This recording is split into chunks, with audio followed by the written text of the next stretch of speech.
Hi, I just thought I'll make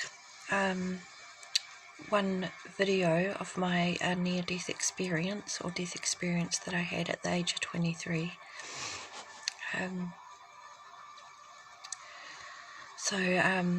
My experience started, my friend came to visit from quite far away, and I hadn't seen her for quite a long time. So we were going to go out, and she convinced me to do something I probably shouldn't have. It seemed pretty, she said it was pretty harmless, and I ended up getting, we went out to get a couple of beers and came back, and I started to get very thirsty, and I drank, about 2 or 3 cups of water, and then I started to feel really quite like I needed to lie down, and wasn't feeling very well, so I went into the bedroom and lay down on the floor, and everything went sort of black and quite dark, and then I found myself that I was up on the ceiling looking down at my body, but I sort of didn't recognize it as me. And I saw my friend sitting sitting by my body, and I could hear her thoughts, and she was thinking, I'll just go and get something out of my car. And then I saw that I shot through the roof really, really fast, and I was flying as if I was looking down. So my face was looking down towards the roofs, and I was going up, up, up really fast, and the roofs were getting smaller and smaller and smaller, and it freaked me out. I thought, how on earth am I going to find my way? How am I going to find my way back? And I shot back down into my garden by a beer can, and I thought, I better go back inside. And the minute I thought go back inside, I was in the lounge by my friend, and I can see her soul come out of her body slightly, and at this point I didn't realise I was dead. And I saw her soul come out, and it says in the Bible, your soul, the silver cord of life, and her soul actually looks silver. So while we're alive, our souls, I believe, are actually a silver colour. I saw her slightly come out of her body, like about that much, and I says, wow, I saw your soul. And at that point I looked over to my left, and I saw gardens, meadows, beautiful green, fresh, lush grass growing into my lounge, and I couldn't believe what I was seeing. I thought, wow, what on earth is there grass doing, coming into my lounge? And it pushed me, the grass pushed me out of my lounge, so I could no longer see who was in the lounge, and I wanted to get back in, but all I can see was the meadows. And when I tried to push my way back in,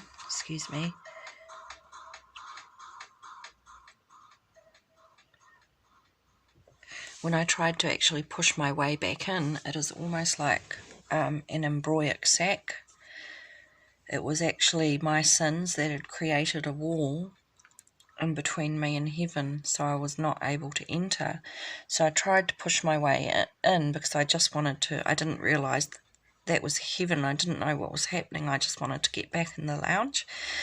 So I'm pushing my way in, and I only sort of can get up to there, pushing sideways, and I can see the beautiful grass and the dewdrops on the tops of the grass. It was a very fresh, lush, green looking grass.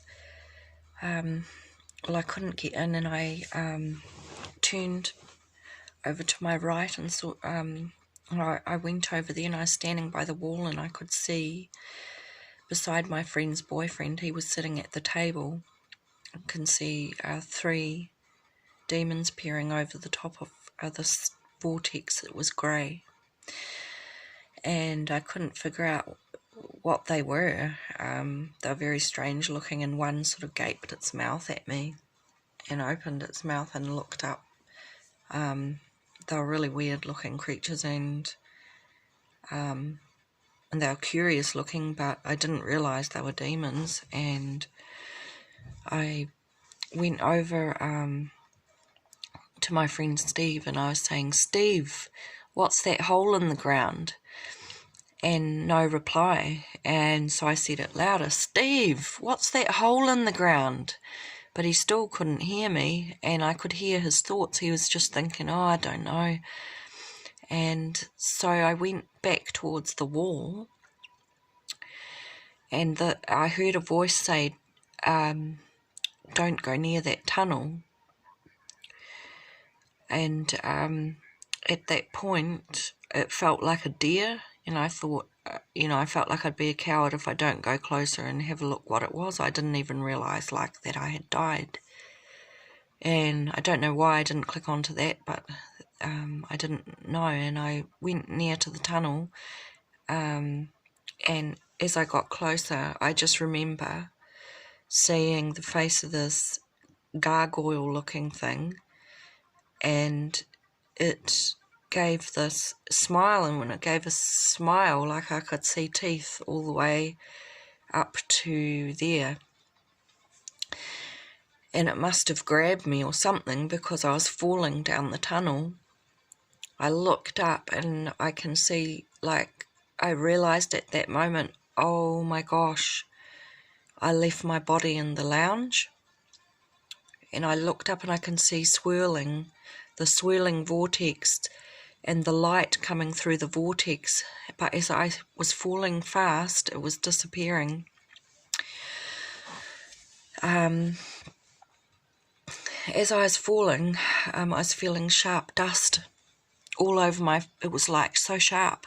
It was hitting my face fast, and then something bit my arm.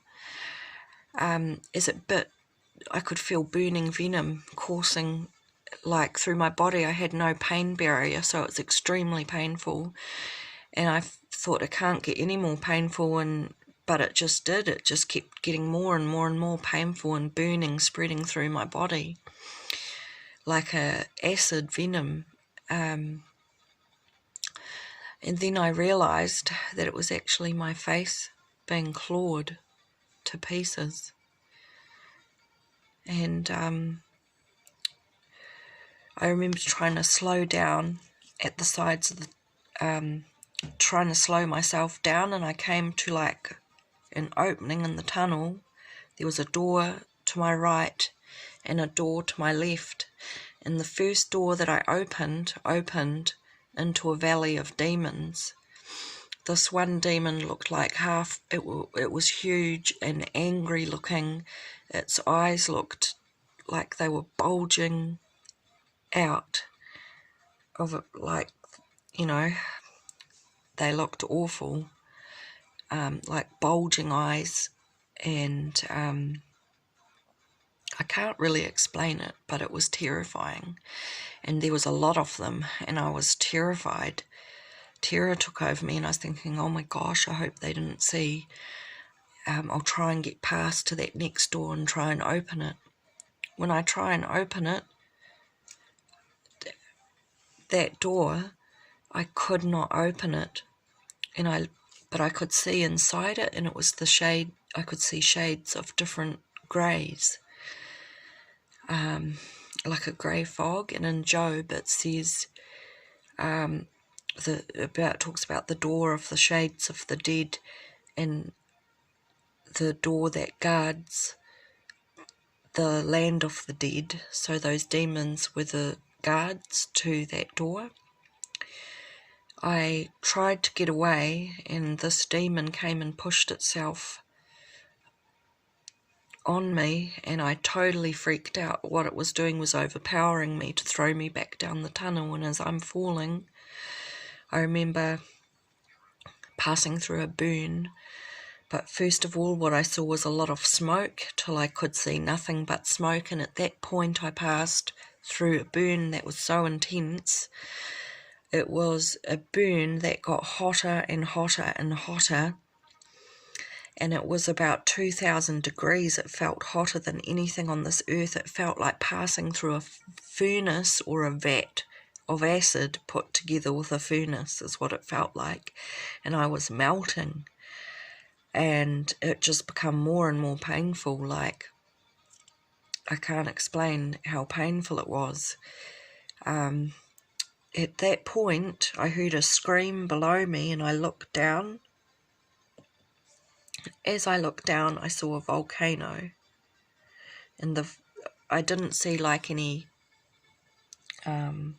lava, but it was just like a black volcano, and I fell to the bottom of a cavern, okay, and it was like an opening to a cave, and terror took over me, and I kept thinking, hide, hide, I've got to hide. And when I thought that, it came out like yelling, and it echoed around hell like I was yelling it out, and it alerted a demon that was at the gates of hell. I remember looking down and seeing lava around the bottoms of this caverns of like fire against the walls, and on my left was the gates of hell, and this demon says, "What are you doing over here? You're meant to be in there." And as he came towards me, I tried to run to try and pass him around that side, and as I tried to run, the wall actually like smashed against me and threw me up into the air, into the back wall, which smashed me down on my face at the feet of demons. And I actually saw myself, like I was perceiving my own destruction. I actually saw what my soul looked like. And they said, this demon said, if you don't go in there, we'll skin your arms. And I remember looking at them and saying, are you kidding? Like, are you I was thinking, are you serious? We were telepathically communicating, and when I said, are you serious? He looked down and then grabbed my arm, started to pull the skin off my arms, and as I looked down, I realised I had a bluish type body, and I could see the damage that he had done. And also the demon says, you have to look, because I was trying to look away, and he says, you have to look. Then I got drawn like a magnet towards this chamber of death.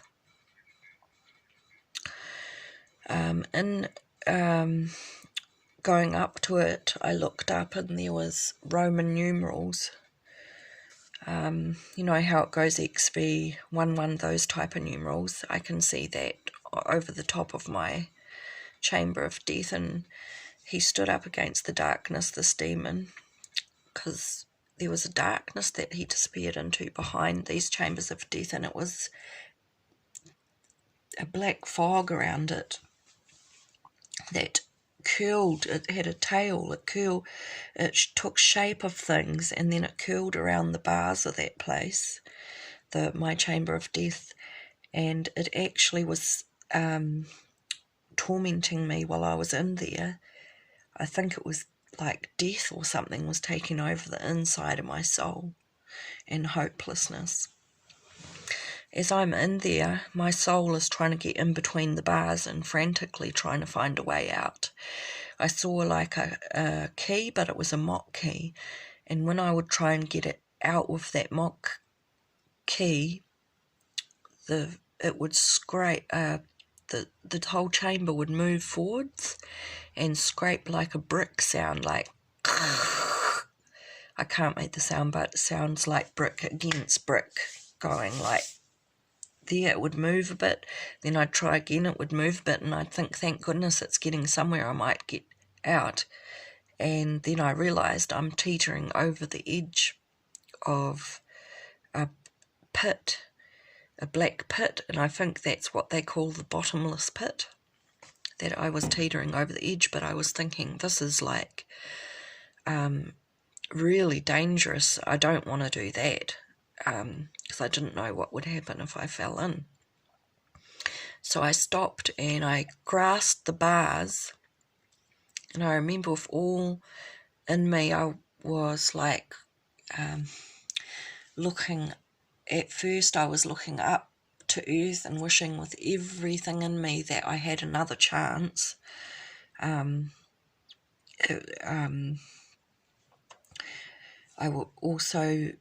remember looking into the darkness, and I just felt utter hopelessness, that this is forever, there's no way out. And I was looking into the darkness, feeling a sense of death and hopelessness.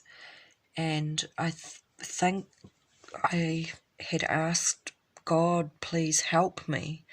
And that's when I heard the arguing coming from the back of hell over. I didn't realise it was about me because I had no ability to hope to get out of this thing. So there was no hope in hell. I thought it must be about someone else. It can't be about me. I'm lost. I'm doomed. There's no hope. I'm lost forever. That was the sense. And I heard arguing, and I'm sure I heard something like, it's not her time yet. But it was like a fighting over my soul. It was really, really loud, and the enemy, Satan, was fighting over my soul to keep it, and God was put his foot down and said no. And then a short while I heard he had a really gentle tone, I've come to get you out. And then the front of my chamber of death opened, and I saw a flash of what I looked like. My eyes were black. I had no eyeballs. They were like there was death inside my eyeballs. And it was like, as he opened the keys he had the keys, Hades and death. When he turned that key, death broke off me, and I was able to walk out. And I realised the whole of hell was actually illuminated, and I can actually look, and I looked sideways, and I saw against the walls of this place is black chambers. They were like prison cells, but they were like a jet black colour, all of them. And it just went on and on and on as far as the eye could see, all the way down that way. And as I'm walking out with Jesus, and at this stage I wasn't looking, I actually hadn't seen Jesus. I think I was so concerned to get out. I don't know why I didn't look, but I'm walking out, and I had the thought to look again. And when I looked to my side, I saw one of those chambers, a slightly smaller one, holding someone, in the doctor's offices where they have anatomy and what someone looks like with just the muscle on them and the eyeball. That is what I saw. And then they regenerated, and their flesh, everything came over them, and I realised that it was my family member. And after my near-death experience, after I came back to life, I got a letter from my mum 2 weeks later saying that they had passed on, they'd died of old age. So both me and my family member, who was in their 90s, died at the same time, and we both met each other in hell. And I didn't feel released to tell you this, but I'm feeling I can say now. But I don't feel that I can say who it was.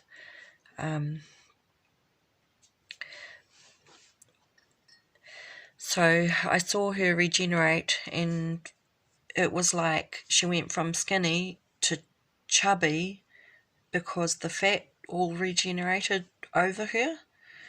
And she was saying, "Help me," through the bars, mouthing, "Help me."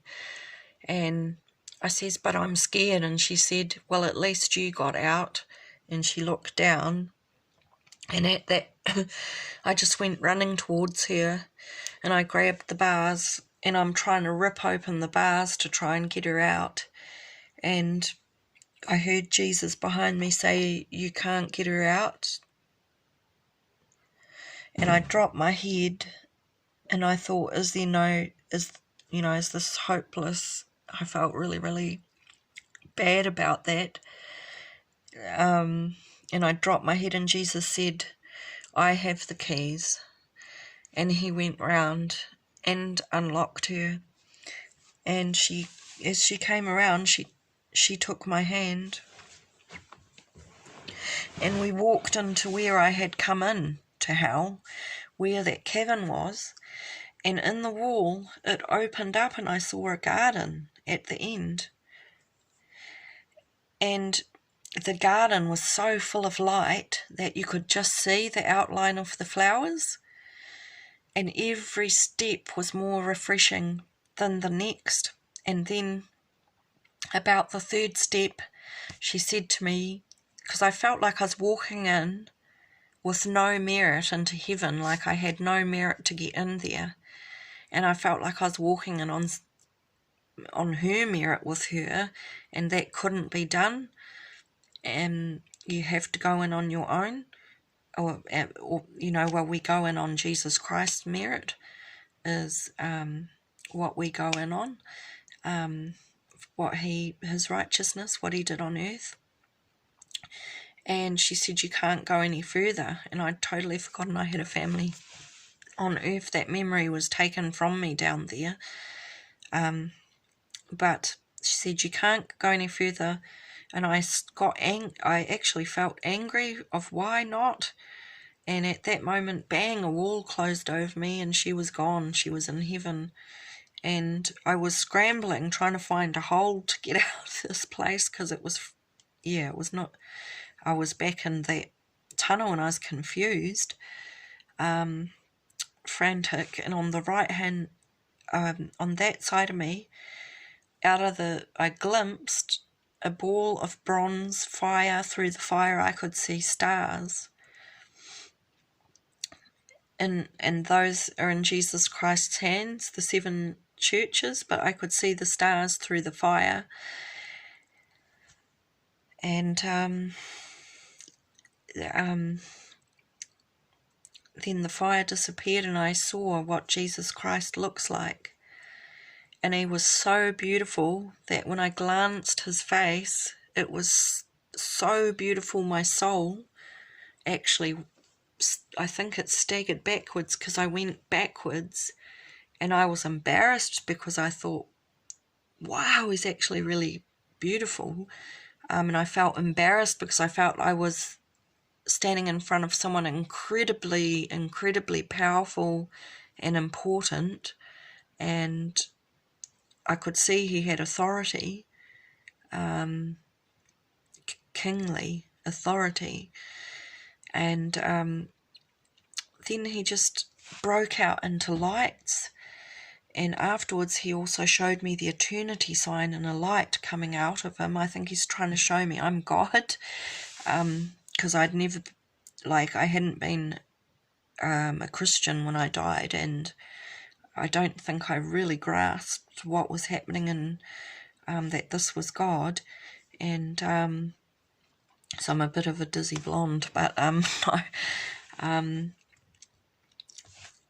he actually broke out in lights emanating from his innermost being, and it just became brighter and brighter till I actually couldn't look, and I was looking to the side, because every time I tried to talk to him, the light was just too much and I'd have to turn my head. And he turned down the light, and he also explained to me if I went back, I would never be the same again. Things wouldn't be the same again, sorry. I was sent back, and I actually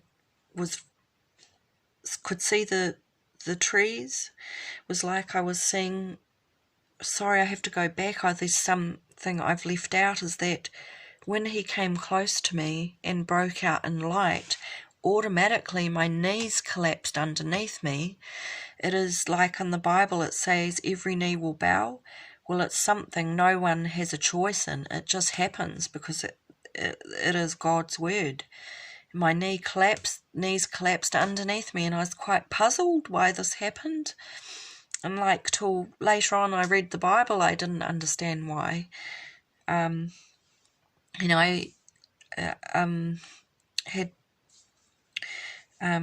been sent back, and I was floating back down as if I was seeing through tears. It was actually night time, but I can see everything like it's daytime. I came through the timber like this, if you can imagine. I could see the timber pass before my eyes, and then I was floating up in the air just above the door, looking down at the door entrance, and I heard, "Have you tried?" They were meaning, "Have you tried resuscitating her?" And she said, "Yes." "Well, ring the," and I could hear desperation, and as if he was about to cry, he said, "Well, ring the ambulance." And I think, they were getting ready to ring the ambulance.